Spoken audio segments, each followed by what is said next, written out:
مشواره كله، فأنا أطلقت عليه أنه النجم الأطول عمرا في صناعة السينما. وصادف التسمية أن السادة القائمون على هذا المهرجان أطلقوا عليه قمر 14. وأنا شخصيا مهرجان الأقصر للسينما الأفريقية أرى له مستقبلا عظيما.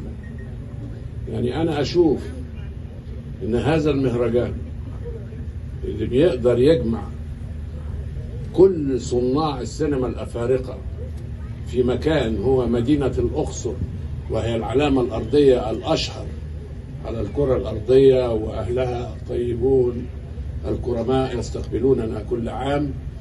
فأنا أتمنى لهذا المهرجان أن يتم أعماله دائما على خير وإلى مستقبل قريب إن شاء الله. شكرا جزيلا.